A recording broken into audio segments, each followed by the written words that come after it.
Game playing is one of those weird things that we do. Like, we set up a reason why we should compete with other people. We try our very best to get a score that kind of gets laid to this idea, and then we determine a winner, a loser, and a bunch of people in the middle. Now, that seems reasonable when there's a skill involved, but we play board games, we do all kinds of things that put each other at odds with other people, and we do it for fun. We invite people over to our house to play a game so that I can beat someone or lose to someone in my own home. And the weirdest thing is we do it to our kids, and it's hilarious because we put them in competitive situations. Now, listen, I'm not a particularly competitive person. Like, that's not the natural setting to me. I don't necessarily need to win or lose. I don't really think about it. I don't care about those things. But there is a part of me that when we play a game, we should have a winner. That just seems natural, and it just seems like it makes sense to me. It was frustrating for me when the kids were little because they all loved to play soccer or t-ball or all these different games. And when we would involve them in some particularly Christian sort of things sometimes, it was great in some ways.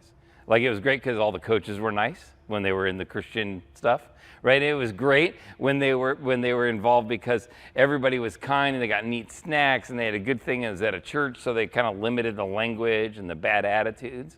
But the worst part about it is they didn't keep score. And you know what was frustrating? Because they set the whole system up so that nobody kept score against the other people. Now, I don't know about you, but that feels ridiculous because we're going to play a game and not keep score. It just seems like we're not playing a game. We're just playing. Like, you got to just let them wander around and play on the monkey bars. There's no score to the monkey bars, right?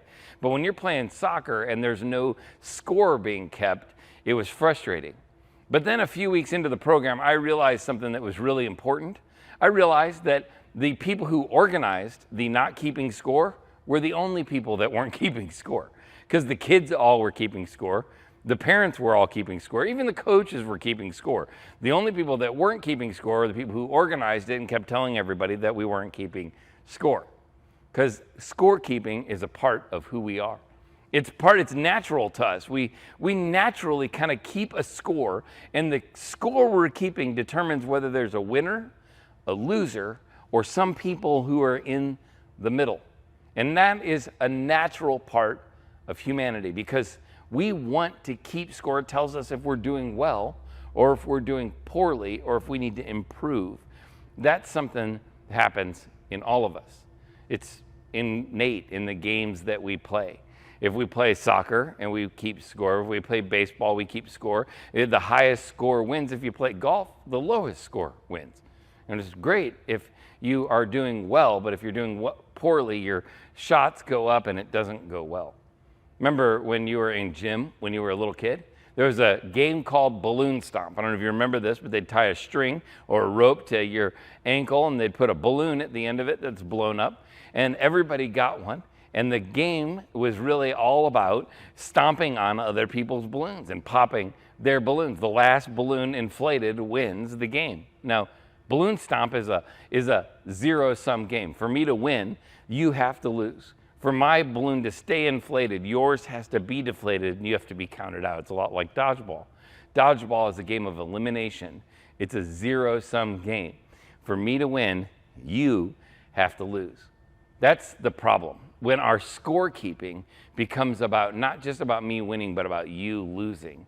And that's the problem that we have when our score is kept in our life. Now, we have a tendency not to keep score in numbers or values. We have a tendency to keep score in what I call the 3 C's. The 3 C's are really simple, and they start with this one, comparing. We have a tendency to compare ourselves to other people. And that's how we keep score. This person makes more than I do. This person has a bigger house than I do. That person does this and does that. This comparing, keeping score, keeps us from feeling gratitude, doesn't it? It keeps us from valuing where we're at in life and being thankful for what we've been given because we're trying our best to compare to get to next something else. You know what else is interesting to me? Is that this idea of comparing is kind of only in a positive way and then different in a negative way. For instance, you have a tendency, and so do I, to compare our income or our stuff, right, our car, our house, we compare our financial well-being to people who are just a little ahead of us, right? We don't compare it to the Rockefellers, right? We don't compare it to the richest of the rich. We have a tendency to compare our income, our house, our car, or whatever to the person who's just a little bit ahead of us. But you know what's interesting? When we talk about our moral lives, we don't compare it to people who are just a little ahead of us. What do? When we talk about our morality, we compare it to people who are just a little below us. Right? When it comes to our stuff, our houses, our cars, our money, we look at people who are just a little ahead, but when we talk about our behavior, we go, well, I'm not as bad as that guy.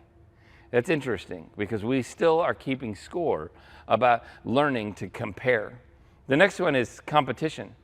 We try to not just compare what we make or what we have to a person that's ahead of us.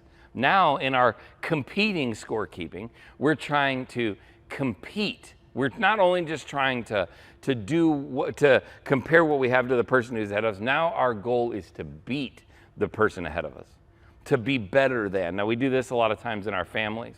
We get pitted against our brothers or sisters, whether it's in the stuff that we have or it's in our scoring. Maybe you competed with your brother or your sister in terms of SAT scores or ACT scores or college acceptance letters, or I don't know, but I just got a little bit more than they did, and that's all that mattered was competing. Do you see how comparing and competing keep us from experiencing gratitude? We can very rarely be thankful for the college acceptance letter that we have, or the GPA that we have, or the test score that we have, or the level of income that we have, or the kind of car that we already have. We can't have gratitude for it because we're always comparing and competing and trying to get ahead of somebody else or trying to move to the next thing. And that leads us to the last one. Is the last C of the 3 C's of scorekeeping is climbing. We're always trying to just, wherever we're at, we need to get to the next level. It's the ladder climbing, the moving forward, the constant work to get to the next level, to get the next job, to get the next nicest office, to get the next level of income, to get the next kind of this, the next kind of that.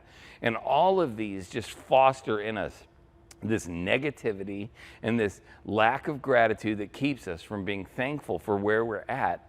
And here's the other problem. When we're constantly climbing up the ladder, what happens? We are rarely concerned at all. We rarely even care about the people who are behind us on the ladder. We rarely look down to see who has less. We rarely look back to see who needs us to help them up the ladder because we're only worried about climbing the ladder. Now, I want you to know something. We live in Ladderville. We live in the place where ladders are really everything. Our world is set up in a place where we're constantly striving for what's ahead. Now, I want you to know something. There's something good about all these things. Comparing where we're at to where we could be, that's a good thing. Competing with someone else brings out the very best in me, helps me accomplish far more than I would be able to accomplish if I was all by myself. And climbing allows us an opportunity to make our life better. But the problem is, when we compare our life to someone else, we're constantly living in a place where good is never good enough. And there's competing keeps us from being able to be graciously thankful for what we've been given. And we're constantly trying to push someone else down in order to make ourselves better. And it becomes toxic for us when we're willing to do whatever it takes to win and to beat someone else instead of just make ourselves better. And climbing is good for us to move forward. It's bad for us when all of a sudden we're comparing ourselves to someone else. You know, what's interesting to me about the whole climbing thing is that we have a tendency to look at people who are ahead of us and go, well, they're ahead of me because they're older. And that's okay, right? Until we see someone who's ahead of us who's younger. And we realize they were on a faster trajectory than we were. Now all of a sudden we feel like we're worthless. I planted Journey Church about 12 years ago this year. And it's amazing to me to look at what God's done around here. But all of these things of comparing, competing, and climbing come into the church leadership world. I know we'd all love to think that church leadership is pure and good, right? And it's only good people that care about it. But we wind up in these places where, in all honesty, where pastors will go, how's your church going? Which, if you don't know this already, is pastorese for how big is your church and are you important? We have a tendency to go, well, my church is X number of people and it's better than people who are smaller. Can I tell you, all these things have only hurt me. They've only caused the decay of my heart at times, where I've been motivated by comparing how good we're doing to how good somebody else is doing, or competing and trying to do better than another church in town, or climbing, or trying to get to the next level so that I can feel important. Can I be honest with you? The problem with comparing and competing and climbing is that this is not the value that the gospel has for us. Look at what Paul says in Philippians. He says this. He says that we should do nothing out of selfish ambition or vain conceit, but rather in humility value others above yourself, not looking to your own interest, but each of you to the interests of others. What about our comparing and our competing and our climbing? What about the way that we live life, even with the good things that come of it? What about the way of it really embodies the gospel, the challenge of what God wants for us? And I think that's the important thing, is the problem with spending your life going up the ladder is that you'll go right past Jesus, for he's coming down the ladder.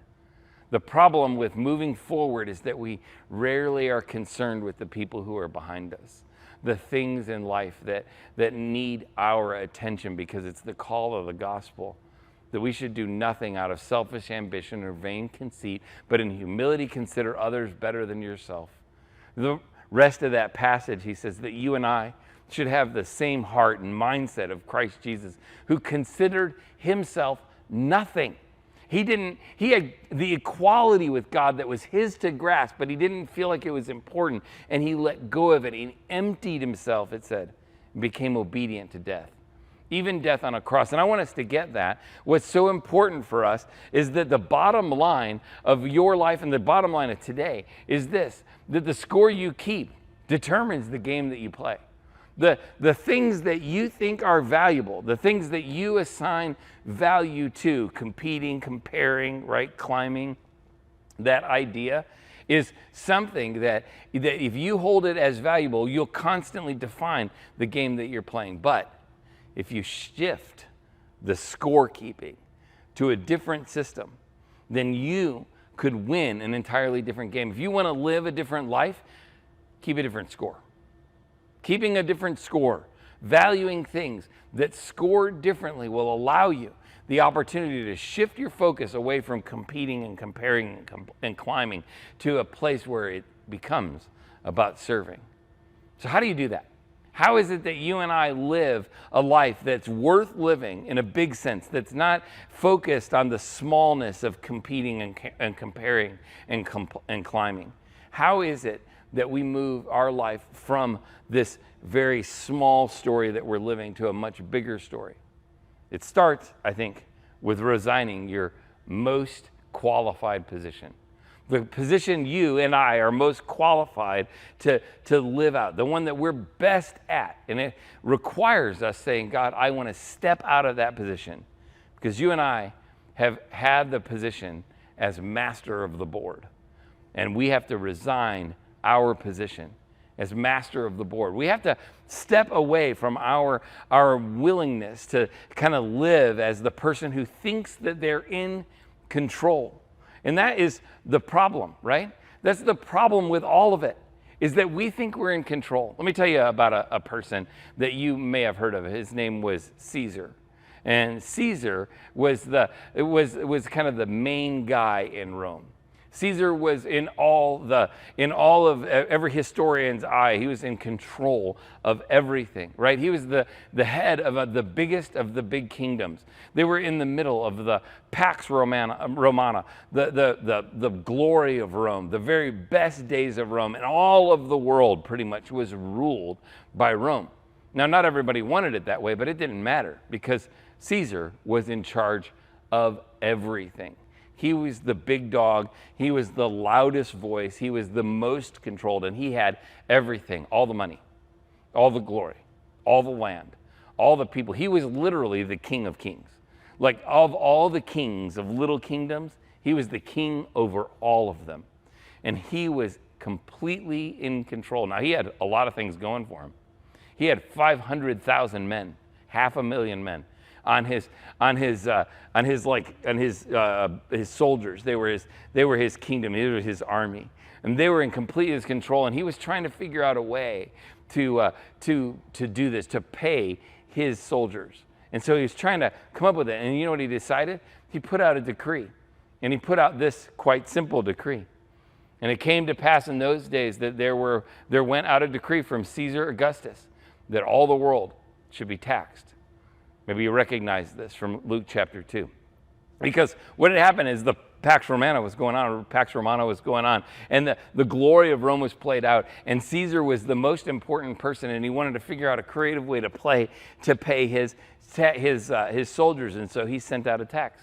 And it came to pass in those days that there went out a decree. He pushed a button, right? He signed a piece of paper. He lifted his hand, and there went out a decree that the whole world should be taxed. What's interesting is that Caesar thought he was in control. He thought he was the master of the board. Now, how did it come to pass? What's interesting to me is it didn't come to pass because Caesar said it would. Now, if you asked him, how did it come to pass that the whole world should be taxed? Caesar would have said, yeah, it came to pass because I lifted my hand, I signed a piece of paper, I pushed the button, I made it happen. But I got to be honest with you, I don't think that's it. Because what Caesar didn't realize was that long time before this moment, there was a Hebrew prophecy that the Messiah would come to a place named Bethlehem. Now, the problem is that in that place named Bethlehem, there was nobody named Mary and Joseph that lived there. Mary and Joseph didn't live in Bethlehem. They lived in Nazareth. And they had to make their way from Nazareth to Bethlehem to fulfill the prophecy. Why? Because it came to pass that there would go out a decree from Caesar Augustus, who thought he was in control, who thought he was the master of the board, that all the world should be taxed. The prophecy of the coming Messiah was fulfilled in Bethlehem because Caesar wanted to pay his soldiers. Caesar's soldiers fulfilled the prophecy of the Messiah. See, it didn't come to pass because Caesar was in control. It came to pass because God was in control. And that is exactly what it means to resign our position where we're uniquely qualified to be master of the board. That you and I have to choose in our life to say something, to recognize a reality that is absolutely true of every single one of us. That you and I are not in control. As much as Caesar, of all the people in the world throughout history, could have deceived himself to thinking that he was completely in control, that he was not in control. It's a lie that every one of us believe, right? It's a lie that we believe that we could somehow control our income or somehow control the outcome of this event or somehow manipulate and control the people around us or the things that go on in our lives. We need that lie. One author said it was the vital lie. In fact, some authors think that it's so vital to us that it's the only thing, this illusion of control in our lives is the only thing that allows us to maintain our ego as a living part of who we are, because it lets us think that we've got something to say in this. And if we want to live a different life, if we want to play a different game and keep a different score, then we've got to understand that surrendering or resigning our position as master of the board, we need to take our hands off of the control, take our hands off the wheel and yield that to God to control our life. Now that sounds a little weird, doesn't it? I mean, it seems like, are you serious? You just want me to let go of my life? You want me to not care about it? You want me to not care about my kids? You want me to not care about my income? You want me to not care about those? Isn't what you're saying is surrender? Isn't that really just abdication? Isn't that really just being passive? And God didn't create me to be a passive person. I'm with you. God didn't create me to be a passive person either. In fact, I have nothing in my personality or in who I'm wired to be that makes me a passive person. But I want you to understand something, that surrender to God is not passivity or abdication. Surrender to God just means that I accept the reality that God's in control, and the harsh reality that I am not. That there is a bigger story being played out, and that God is in control of that story. And so if we choose to believe that, if we choose to trust it, if we choose to resign our position as master of the board and just recognize that God, you've got a plan, and you're carrying out your plan in this bigger story, and I will trade in the lead role in the story of me for a supporting role in the story of you.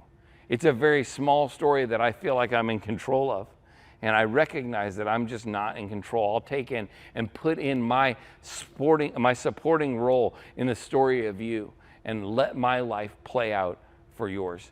You see, surrender is not about passivity or about abdication of our responsibility. Surrender just recognizes the reality that God is in control and yields our control to His, choosing to trust and walk with Him in it. So what do you got to do? I mean, what is it that you and I can do? If we could possibly get ourselves to a place where we live our life centered on a different score, then we could play a different game, because the game that you play or the score that you keep determines the game that you play. So what is it that we could do? We can choose to invest ahead of what we need. We need to live our lives for a purpose. Now listen, if I had a time machine and you could take me back to, say, 1920, right? If I had a time machine, you rewound me to 1920, every one of us would go, man, I think I could make some money. I think I could make a difference. I could do this. I don't know that I could. I don't really know that I have enough intelligence to say that. I'd see somebody talking on a really big phone and I'd be like, in the future, they talk on much smaller phones. And they would say, whoa, really? How do they do that? I want to do that. I'm like, I don't know. They buy them at the store. They're wireless. Well, how do they do that? I don't know. I think it has something to do with satellites and metal floating in the sky. See, I don't think I could really do a whole lot with my base of knowledge in the past trying to build the future. But one thing I could do? I would know, for instance, in the late 70s, early 80s, when Apple went public, right? When they started doing something, I could early invest, right? I know that they were going to go somewhere, and I say, what I can do is I can put my money back then where I know it will go to do something valuable in the future, right? We could all kind of pick out, say, hey, I'm going to bet everything on a certain Super Bowl or a certain this or a certain that, knowing the outcome ahead of time. The same thing's true of our relationship with God and our real relationship in our life. The score that you keep determines the game that you play. Now, if you choose to invest your life in things that are going to pay off in the right way, if you choose to say, I want to win at this game, I want to keep scoring this way, we choose to invest our life in bigger picture things, and we choose to push our resources there, knowing that the outcome will be more positive, will be a better life for us. So I want to just challenge you. I think there's an opportunity that exists for you right now to invest your life. And I want you to know something. I'm not talking about giving. Is giving valuable? Yes, it's absolutely valuable. As Journey, a church, and a mission you should get behind 100%. But I want to be honest with you. I think right now the best thing that you can invest your life in is community. Getting around people who share a burden together and care about stuff. Investing your life in something that's bigger than you, that you know is going to pay off in the long run. And it doesn't seem like it at first, but investing your life in community matters. So let me just challenge you. We're starting brand new community groups, a new season of those through this fall and early winter. They'll meet a couple of times a month in different homes. Some of them will meet here at the church. Some of them are going to be camping. Some of them are going to be doing different kinds of things, different studies. Some of them are studying parenting. Some of them are studying, like ours is going to center on living life with your adult children and kind of working through some of the different things in life, some different personality studies. But what you can do as a next step today is go to ourjourney.news and click on groups. If you go to ourjourney.news and you scroll down and you click on community groups and you look through the list of there and you just click sign up now. Why would you do that? Not just to be a part of a community group, that's good, but to choose to change the kind of score you keep so that you could win at an entirely different game than you're living now. No more climbing, more comparing, no more trying to compete with other people, but instead choosing to invest your life in community, choosing to win at the game that you know will be most valuable. So go to ourjourney.news right now today and click on community groups, find one, and sign up for a group. Have a great week. We'll see you next week for part 3.